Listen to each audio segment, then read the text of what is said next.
Hello my dear, welcome करता हूँ आप सभी को। फर्स्ट ईयर के जितने भी डियर स्टूडेंट हैं, तो सबसे पहले सॉरी इसलिए कि कल आपका वीडियो मिस हो गया, कल वीडियो नहीं आ पाया। लेकिन ये चीज़ें आप लोग दिमाग में बैठा लीजिए कि आपका एक दिन वीडियो नहीं आया और जो कल वीडियो आने वाला था वो वीडियो आ जा रहा है। ठीक है, first year, second year, third year किसी का वीडियो नहीं आया कल कोई प्रॉब्लम से। ठीक है ना, तो बाकी चलिए आज जो है आपका आ रहा है। आज और कल एक दिन आगे बढ़ जाएगा। जो हम लोग 4 दिन में समाप्त कर लेते थे 4 सब्जेक्ट का क्वेश्चन, 4 वीडियो, वो एक दिन बढ़ जाएगा, आगे बढ़ जाएगा। क्या दिक्कत है इसमें? ठीक है, बाकी एक दिन अगर हम वीडियो नहीं लाएँ तो उम्मीद है आप लोग पढ़े होंगे पिछला चीज़ों को। तो देखिए, जिस दिन अगर हम वीडियो नहीं डालते हैं तो आपको पास पर्याप्त समय है, आप पिछला वीडियो को रिवाइज कीजिए। ठीक है, क्योंकि जो पढ़ते हैं और वो अगर आप भूलते चलेंगे तो फिर दिक्कत वाली बातें हैं। ठीक है, चलिए, और आज जो मैं वीडियो लेकर आया हूँ फंडामेंटल ऑफ नर्सिंग का, आप लोग को पता है कि इससे पहले 2 सब्जेक्ट करा चुके हैं, तो तीसरा सब्जेक्ट हमारा फंडामेंटल ही होता है और फंडामेंटल का यह 21वां नंबर का वीडियो है। अब आप लोग देखते होइएगा क्वेश्चन बैंक में, तो एक प्रश्न जो है 10 नंबर में बहुत बार पूछा गया है, बहुत बार, लगभग हर एक साल, एक आध साल का छोड़ दिया जाए तो लगभग हर एक साल जो है कुछ डिवाइसेज और उसके उपयोग के बारे में पूछता है। जैसे मेडिकल क्षेत्र में नर्सिंग के लिए जो है, नर्सिंग देखभाल में जो साधन, जो डिवाइस का इस्तेमाल किया जाता है पेशेंट को आराम दिलाने के लिए, उस डिवाइस के बारे में पूछा जाता है कि ये डिवाइस क्या है, इसका क्या उपयोग है। ठीक है, तो आपसे जो है आराम के साधन, ठीक है ना, comfort device for nursing care, तो ऐसे जो है नर्सिंग देखभाल में उपयोग आने वाला विभिन्न प्रकार के डिवाइस के बारे में पूछा जाता है। डिवाइस कहा जाए तो आराम के साधन के बारे में पूछा जाता है। ठीक है, तो आपको यह पहला वीडियो है। एक वीडियो और आएगा जिसमें आपको जो है, एक वीडियो आज, एक वीडियो अगले दिन आएगा फंडामेंटल के, तो वहाँ से आपको जो है डिवाइस वाला समाप्त हो जाएगा और पूछेगा तो इसी के अंदर से 10 नंबर में आएगा। बहुत बार पूछा गया है फंडामेंटल में। ठीक है, देख सकते हैं आप लोग। चलिए, पहला प्रश्न है बैक रेस्ट। ठीक है, सबसे पहले बात है कि बैक रेस्ट के फिगर देख लीजिए, आप लोग समझ जाइएगा। बैक रेस्ट यही वाला है, ठीक है ना, ये वाला बैक रेस्ट है। इस पर अगर किसी को बैक रेस्ट मतलब होता है पीछे के लिए आराम। तो पीछे के लिए आराम के मतलब होता है कि कोई व्यक्ति पीछे अपना आराम से बैठने के लिए जो है इस डिवाइस का उपयोग करता है, या कोई चेस्ट से किसी को हृदय प्रॉब्लम वगैरह होता है तो वह ऐसा जो है नर्स उसको ऐसे कुछ जो है साधन डिवाइसेज देती है जिससे पेशेंट आराम से उस पर अपना वजन जो है धर के बैठता है। ठीक है, अब इसके बारे में जान लीजिए बैक रेस्ट क्या होता है। यह मरीज के बैठने का समय काम में आता है। जाहिर सी बात है, देख सकते हैं जब मरीज बैठता है तो यह उस समय काम में आता है। ठीक है, चलिए, इसे मरीज के पीठ को सहारा व आराम से बैठने के लिए इस्तेमाल किया जाता है। इसका क्या उपयोग होता है?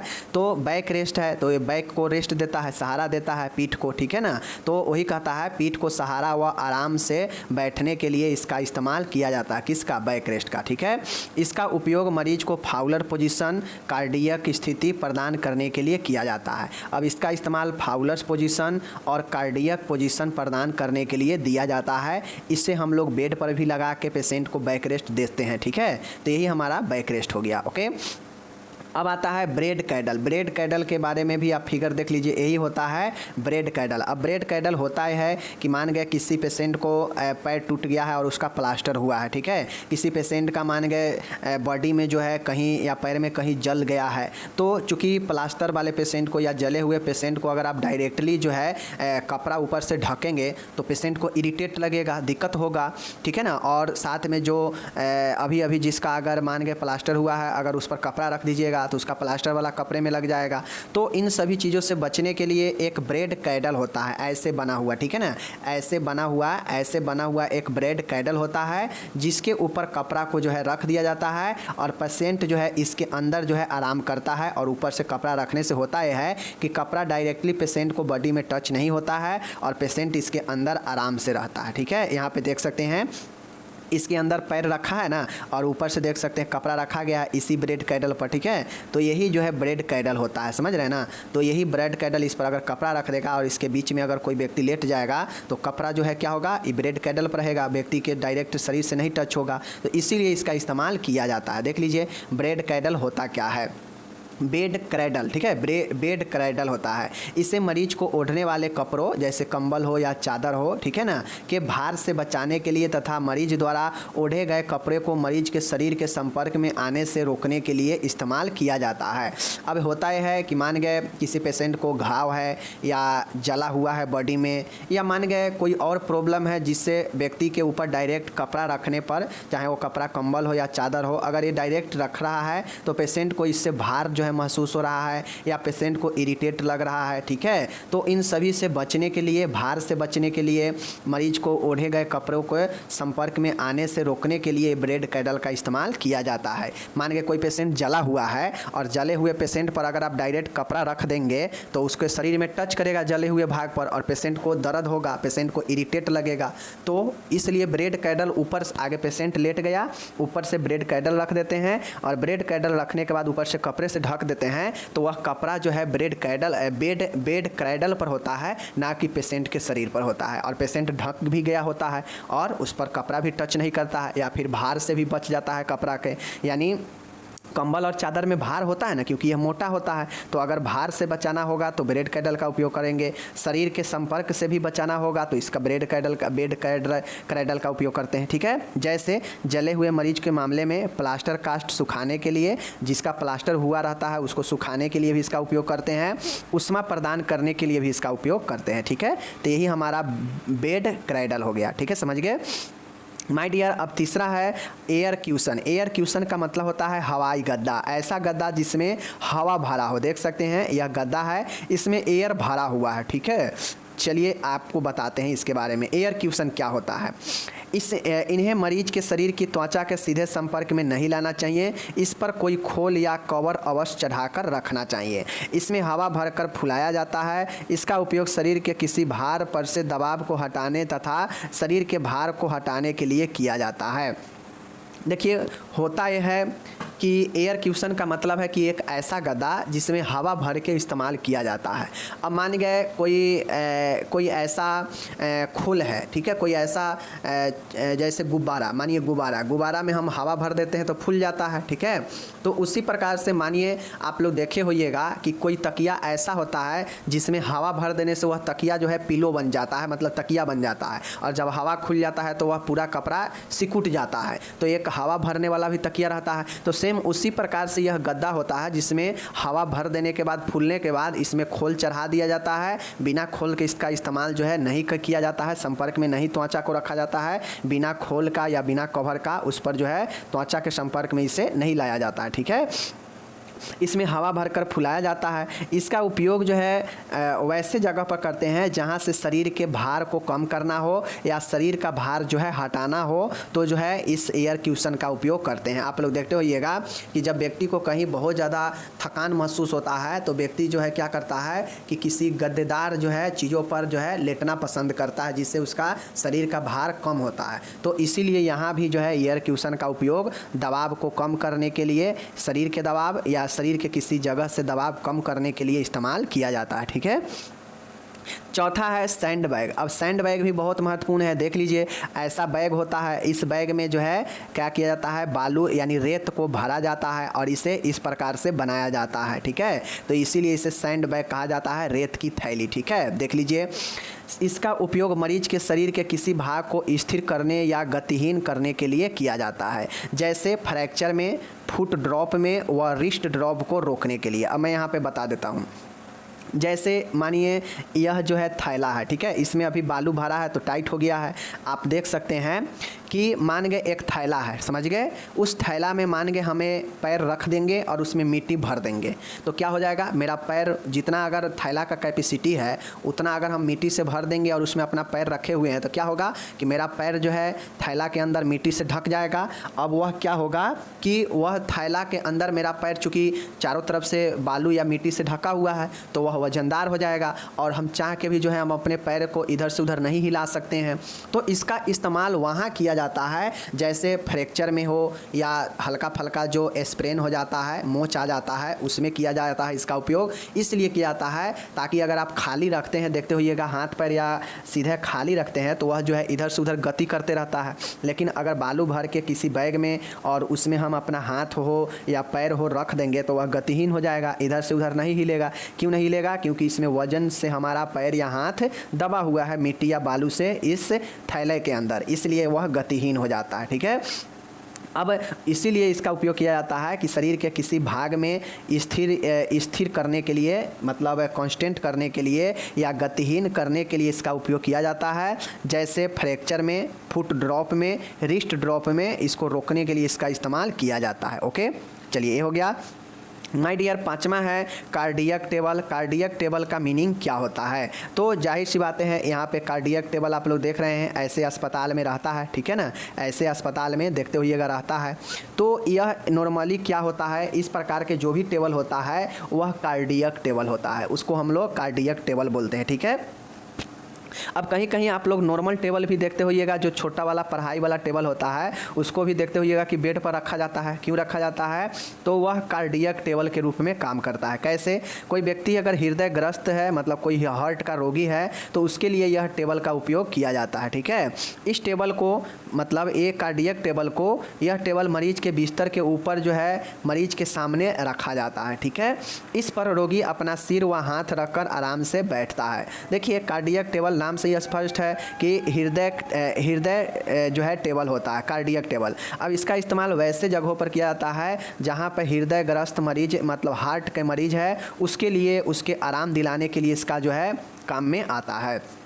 अब होता यह है कि इस टेबल को मरीज के सामने रखा जाता है और मरीज अपना इस पर जो है सामने सिर रखकर, ठीक है, इस पर अपना जो है सामने सिर रखता है या फिर हाथ रख के आराम से बैठता है, जिससे मरीज को आराम का अनुभव होता है। यहाँ देख सकते हैं, मैं बता देता हूँ, जैसे यह टेबल आपको बड़ा लग रहा होगा, तो जो टेबल जो बेड होता है ना, बेड के नीचे जो है, इसको बेड के नीचे रखा जाता है और यहाँ पे बेड होगा तो कोई भी पेशेंट के यहाँ सामने आ जाएगा तो आराम से इस पर हाथ या सिर रख के बैठ सकता है। ठीक है ना, तो यह कार्डियक टेबल होता है। या छोटा वाला अगर टेबल होगा तो डायरेक्ट बेड पर ही रख देगा पेशेंट के सामने और पेशेंट उस पर अपना हाथ या सर रख के जो है अपना आराम करता है। ठीक है, छठा है foot drop, foot rest. Foot rest है, फुट ड्रॉप नहीं है। फुट रेस्ट का मतलब होता है कि पैर को आराम दिलाना। ठीक है, देख लीजिए फुट रेस्ट जो है क्या होते हैं माय डियर। यहाँ पे मैं देख सकते हैं, ये फुट रेस्ट इक्विपमेंट है, यहाँ पे देख सकते हैं। अब आप लोग देखते होइएगा कि इस फुट रेस्ट के लिए ऑफिस हो गया, ठीक है, कहीं भी इसका इस्तेमाल किया जाता है। ऑफिस वगैरह हो गया या स्कूल वगैरह हो गया, देखते होइएगा वहाँ पे ऑफिस में काम करने वाले जो व्यक्ति होते हैं, खासकर जो टेबल और जिनका चेयर पर काम करने वाले होते हैं, तो अपने पैर को आराम दिलाने के लिए जो है टेबल के नीचे देखते होइएगा ऊंचा सा कोई जो है चीज़, जो भी चीज़ें उनको मिल गया वो चीज़ें रखते हैं और वही चीज़ उनको जो है फुट रेस्ट के काम आते हैं, पैर को आराम दिलाने के लिए। ठीक है, चलिए तो देख लीजिए यहाँ पे देखिए फुट रेस्ट क्या होता है। यह मरीजों को पैर को आधार व सहारा प्रदान करने के लिए होता है। आधार व सहारा का मतलब वही है, आराम दिलाने के लिए। ठीक है, इसमें मरीज के पैरों को आराम मिलता है तथा पाद यानी फुट ड्रॉप को रोकने से वह बचाव के लिए काम में आता है। यह फुट रेस्ट क्या करता है कि फुट ड्रॉप से बचाता है। आप सभी सब्जेक्टिव में पूछा भी गया है कि फुट ड्रॉप से बचाने के लिए किसका इस्तेमाल करते हैं, तो फुट ड्रॉप का इस्तेमाल करते हैं। ठीक है, समझ गए। चलिए, यह पैरों की समान स्थिति बनाए रखने में मदद करता है। अगर आप जैसा स्थिति चाहते हैं वैसा स्थिति जो है फुट रेस्ट से बना लेते हैं और यह आपको पैरों को आधार में जो है सहारा प्रदान करता है। ठीक है, यह आपके पैरों को आराम मिलता है इससे, जिससे फुट ड्रॉप को रोका जाता है या उससे बचाव मिलता है। ठीक है, कार्यालय में लोगों के द्वारा पैरों को सहारा देने के लिए फुट रेस्ट का इस्तेमाल किया जाता है। यही है फुट रेस्ट। अब इसके जगह पर ऊंचा जो है, जो हमारा लकड़ी का बना हुआ जो पीढ़ा होता है उसका भी इस्तेमाल लोग करता है। अलग अलग चीज़ों का बना हुआ हो सकता है, रेडीमेड भी आता है। तो नॉर्मली यह फुट रेस्ट इसे कहा जाता है, जो पैरों के नीचे, पैरों के आधार में होता है, जो पैर को स्थिर बनाए रखता है, पैर को जो है आराम दिलाता है। ठीक है, और फुट ड्रॉप से बचाता है। नेक्स्ट है बेड ब्लॉक्स। बेड ब्लॉक्स आप लोग नाम सुने होइएगा, नया नया जो बेड सब आता है तो देखते होइएगा कि अगर किसी पेशेंट को ज़रूरी होता है तो पेशेंट के अनुसार जो है पेशेंट के सिर से लेकर पैर तक दोनों साइड से जो है बेड को उठाने वाला रहता है, ठीक है। नीचे से कसते हैं तो बेड जो है उठता है ऊपर की तरफ। हमें जिधर से भी उठाना हो, अगर पैर साइड से उठाना हो तो पैर के साइड जो है बेड ब्लॉक्स लगा होता है, उसको जो है घुमाते हैं तो बेड जो है उठता है ऊपर की तरफ, ठीक है। उसी प्रकार से अगर सिर के तरफ से उठाना हो तो सिर के तरफ घुमाएंगे, नीचे दिए रहता है बेड के नीचे, अगर हम उसको घुमाएंगे तो बेड जो है ऊपर की तरफ उठता है, ठीक है। तो ये तो हो गया न्यू मॉडर्न। अगर कोई अस्पताल समय आप जाइएगा तो इसी टाइप की अब बेड आता है जिसमें दिया रहता है बेड में और उसको आप घुमाते हैं तो उठ जाता है आसानी से, और जितना एंगल आपको चाहिए उतना ऊंचा जो है वह उठता है, ठीक है ना। लेकिन अगर आप चाहें, आपके पास वैसा बेड नहीं है तो आप चाहते हैं कि पेशेंट को जो है हमें उठाना है, पेशेंट का जो बेड है सर के साइड से थोड़ा ऊंचा करना है, तो उसके लिए आप जो है चाहें तो लकड़ी के बने हुए छोटे छोटे जो हम लोग बेड के जिसको हम लोग क्या बेड के जो खंभा होता है नीचे वाला, उसके नीचे आप थोड़ा थोड़ा जितना ऊंचाई का चाहिए दोनों साइड से लगा दीजिए तो थोड़ा ऊँचा हो जाएगा, और ऊँचा चाहिए तो थोड़ा और ऊँचा उसमें और लगाइए कोई चीज़ तो ऊँचा हो जाएगा। मतलब बेड ब्लॉक्स जो होता है आपके पलंग को, आपके पैताने का जो होता है उसको किसी साइड से ऊंचा उठाने में उपयोग आता है, ठीक है। इसका उपयोग मरीज को आघात से बचाने, शॉक से बचाने के लिए, ब्लीडिंग को रोकने के लिए, एनीमा को शरीर के अंदर कुछ देर रखने के लिए आदि के लिए इसका प्रयोग जो है बेड ब्लॉक्स का किया जाता है, ठीक है। बेड ब्लॉक्स का उपयोग यही होता है कि पलंग को सिरहाने से या पैर यानी पैताने के साइड से बेड को ऊंचा उठाने के उपयोग में लाया जाता है। अब ऊंचा उठाने से आघात शॉक से बचता है, ब्लीडिंग होने से बचता है, एनीमा शरीर में कुछ देर रोक कर रखने के लिए इसका उपयोग किया जाता है। तो यही हमारा बेड ब्लॉक्स होता है, ओके। 8वां नंबर का है कि पानी के गद्दे। पानी के गद्दे का मतलब होता है कि पानी, ऐसा गद्दा जिसमें पानी भरा हो, वाटर मैट्रेस, ऐसा मैट्रेस जिसमें पानी भरा हो। और मैट्रेस कहाँ उपयोग आता है, लोग उस पर बैठते हैं, सोते हैं, ठीक है ना। तो पानी के गद्दे एक यानी ऐसा गद्दा जिसमें पानी भरा हो। अब इसका उपयोग कहाँ आएगा, जैसे वैसा गद्दा जहाँ पे पानी भरा हो उस गद्दा में, तो उसका उपयोग कहाँ पे आएगा, तो इसका उपयोग अधिक मोटे या अधिक दुबले शरीर वाले मरीज के लिए किया जाता है, क्योंकि इससे मरीज की बिस्तरी घाव होने की संभावना ज़्यादा होती है। इन गद्दों पर शरीर द्वारा लगाया जाने वाला दबाव सब जगह बराबर बट जाता है, इस कारण दाब व्रण होने की संभावना कम हो जाती है तथा इनकी सतह मुलायम होने के कारण घर्षण भी नहीं होता है।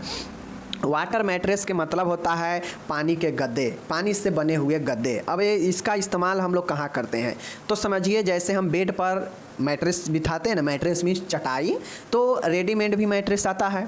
तो इस मैट्रेस का मतलब हुआ कि इसमें पानी के गद्दे होते हैं।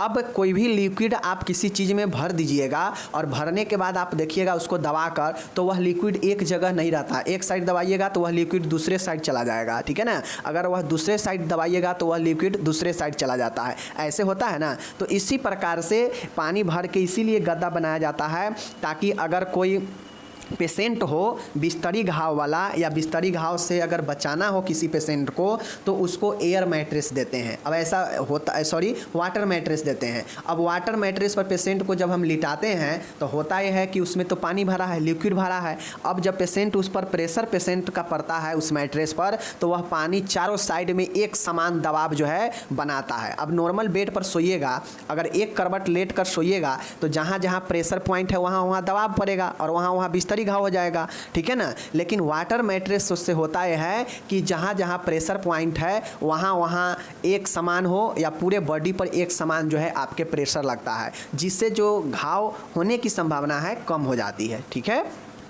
तो पानी के गद्दे का इस्तेमाल, इसका उपयोग अधिक मोटे व्यक्ति या अधिक दुबले व्यक्ति, क्योंकि अधिक मोटे व्यक्ति और अधिक दुबले व्यक्ति दोनों में बिस्तरी घाव होने का संभावना ज़्यादा होता है, इसीलिए इसका इस्तेमाल जो है किया जाता है इनके लिए, ठीक है। इन गद्दों पर होता यह है कि शरीर द्वारा जो लगाए जाने वाला दबाव होता है, जो प्रेशर होता है, वह सभी जगह बराबर से बट जाता है और बराबर में बटने के कारण जो बिस्तरी घाव यानी दाब व्रण इसी को कहते हैं, यह होने की संभावना कम हो जाती है बॉडी में। और इसकी सतह मुलायम होने के कारण फ्रिक्शन यानी घर्षण भी नहीं होता है, और घर्षण जब नहीं होगा तो हमारे बॉडी में घाव भी कम होगा, बिस्तरी घाव, बिस्तर से होने वाला घाव। समझ गए चीज़ों को, कोई दिक्कत नहीं। चलिए 9वां है रबर तथा कॉटन के छल्ले। रबर या कॉटन के छल्ले का क्या उपयोग है, चलिए देखते हैं।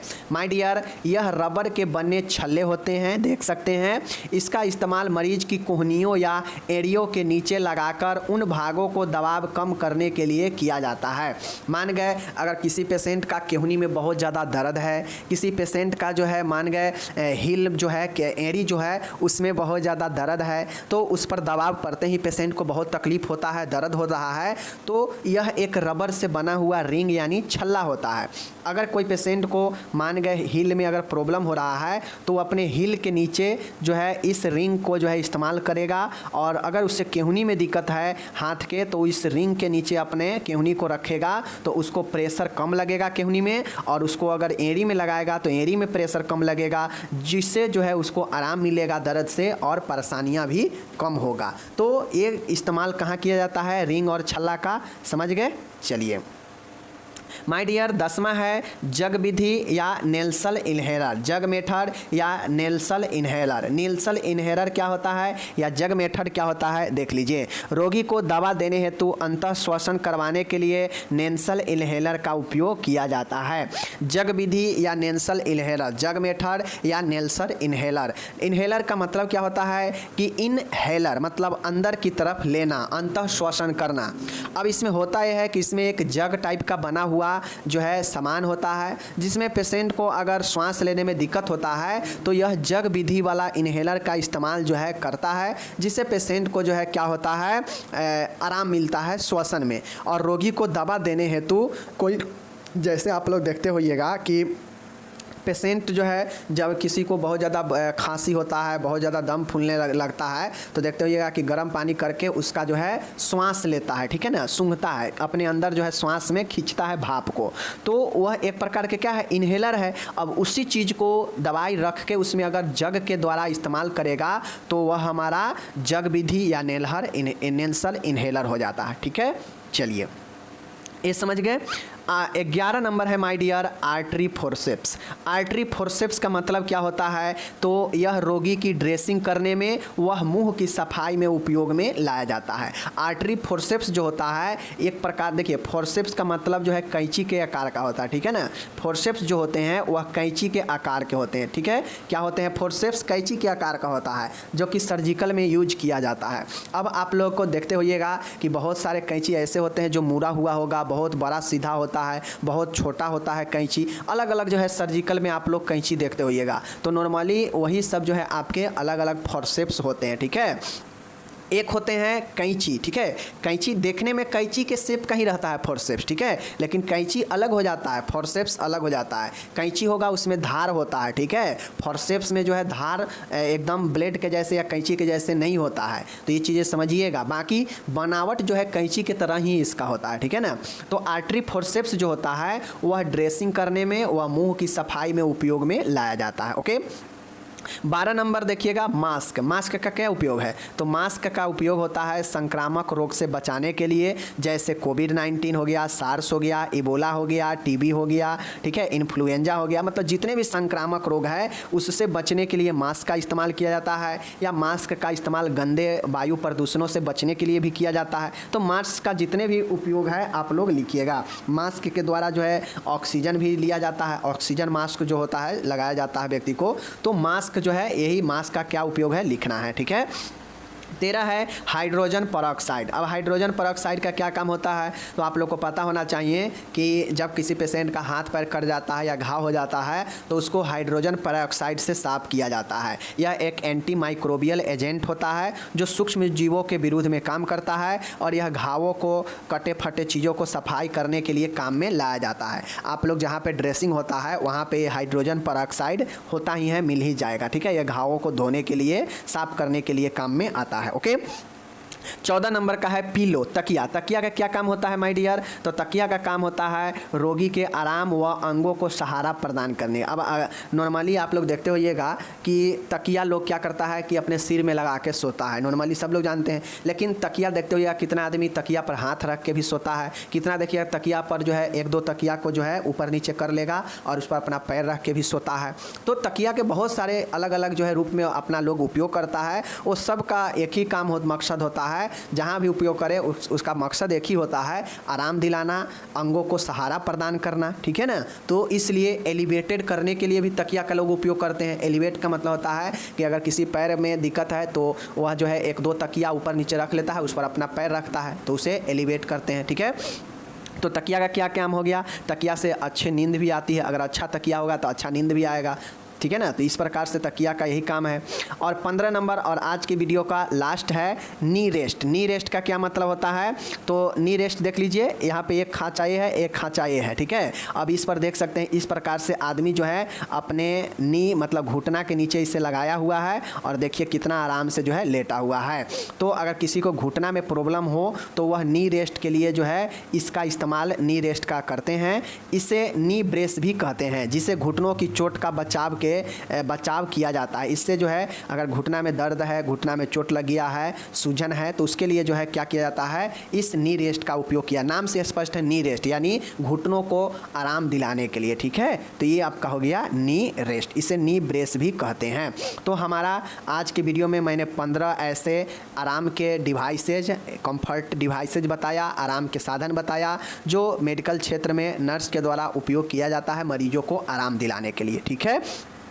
लोग अपना से भी उपयोग कर सकते हैं इस चीज़ को, ऐसी बातें नहीं है, ठीक है ना। तो बाकी आपके एग्ज़ाम में जैसे कैसे पूछेगा, तो एग्ज़ाम में मान गए 10 दे देगा, कहेगा कि किसी 5 का उपयोग बताए, ठीक है, किसी 5 का उपयोग बताए 10 नंबर में। या कभी कभी होता है 10 दे देगा, कहेगा कि 10 का उपयोग लिखे 10 नंबर में। तो ऐसे क्वेश्चन आपको बहुत बार पूछे गए हैं, आप लोग देख लीजिएगा क्वेश्चन बैंक में पता चल जाएगा, ठीक है।